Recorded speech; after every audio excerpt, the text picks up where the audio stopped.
আমি তোফায়েল আহমেদ আজাদ। আমার NID number 91 29 44 68 38। গত 1-2-2023 তারিখে রাত্রি 9:30 পাশের সহকারী police commissioner Mohammad Sohel Rana phone করে আমাকে ডেকে আনে। সারা রাত্রি অসামাজিক অসভ্য ভাষা গালাগালি এবং অমানসিক মেন্টালিটি টর্চার করে এবং আমাকে বিভিন্ন জানে মেরে ফেলার হুমকি দেয় ও বিভিন্ন থানায় বিস্ফোরক ও ভুয়া মামলা গ্রেপ্তার দেখানোর হুমকি প্রদান করে। ভূমিদস্যু সন্ত্রাসী চাঁদাবাজ জঙ্গি আলহাজ মোহাম্মদ মহিদুল হক ও আব্দুল খালেক যোগ সাজেশে 20 লক্ষ টাকা নেয়। এরপরে রাত্রি 2:05 মিথ্যা মামলা দেয় এবং রাত্রি 4:45 থানার বাইরে আমাকে গ্রেপ্তার দেখায়। মামলার নাম্বার হচ্ছে 2-2-2023 তারিখ। রাজপাড়া থানা মামলা নাম্বার 2, MGR হলো 40/23। জেলখানা থাকা অবস্থায় কাশিয়াডাঙ্গা পুনরায় একটা মিথ্যা মামলা আমাকে দেখায়। কাশিয়াডাঙ্গা থানা মামলা নাম্বার 3, তারিখ হলো 4-2-2023, MGR 2323। গত 28-2-23 তারিখে জেল হাজতে থাকা অবস্থায় পূর্ণ গ্রেপ্তার দেখায়।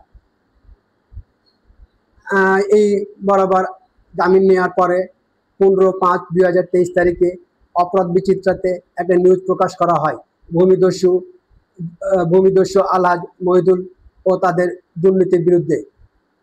এই শুভেচ্ছা কপি দিতে গিয়ে বোয়ালিয়া মডেল থানার ওসি মোহাম্মদ সৈয়দ সরওয়ার্দী হোসেন, যার বিপি নাম্বার হলো 760-203-78-59, এবং SI সোহেল রানা, যার বিপি নাম্বার হলো 89-19-22-29-16।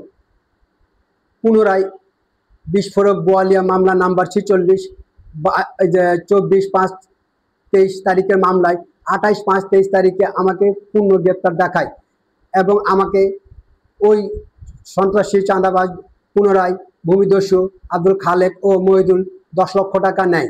পরবর্তীতে আমাকে জেলখানাতে পাঠায়। এমতো অবস্থায় রাজপাড়া থানায় মামলা নাম্বার 15-22-5-2023 তারিখ মিথ্যা মামলায় 31-5-2023 তারিখে জেলখানা থাকা অবস্থায় এজাহারের নাম নাই, তারপরও আমাকে 31-5-2023 তারিখে গ্রেপ্তার দেখায় এবং আমাকে থানাতে জেলখানা থাকা অবস্থায় আমাকে দেখতে আসে এবং আমাকে জানে মেরে ফেলার হুমকি দেয় এবং রিমান্ড নেওয়ার হুমকি দেয়। সেক্ষেত্রে 15-6-2023 তারিখে বোয়ালিয়া থানা আমাকে রিমান্ড নেয় ওসি সরওয়ার্দী আর SI সোহেল রানা, সহকারী পুলিশ কমিশনার সোহেল রানার যোগ সাজেশে এবং ভূমিদস্যু আলহাজ মহিদুল ও আব্দুল খালেকের যোগ সাজেশে আমাকে রিমান্ড নেয় এবং আমাকে মারধর করে, আহত করে এবং আমাকে জেলখানা হাজতে পাঠায়। এই দুর্নীতির বিরুদ্ধে আমি যখন অভিযোগ করি IG বরাবর, স্বরাষ্ট্র উপদেষ্টা বরাবর এবং অ্যাডমিন DIG বরাবর আমি যখন অভিযোগ করি, ওরা আমাকে জানে মেরে ফেলার হুমকি দিতেছে এবং আমাকে ক্রস ফায়ারে আমাকে হুমকি দিতেছে। এই অসুবিধাগুলো আমি বাংলাদেশের সকল নাগরিকের পক্ষ থেকে আমি অনুরোধ করতেছি, আপনারা সবাই এই পুলিশের দুর্নীতির বিরুদ্ধে এগিয়ে আসুন এবং সমাজকে সচেতন করুন, পুলিশের দুর্নীতির বিরুদ্ধে প্রতিরোধ করুন এবং নিরীহ মানুষকে রক্ষা করুন।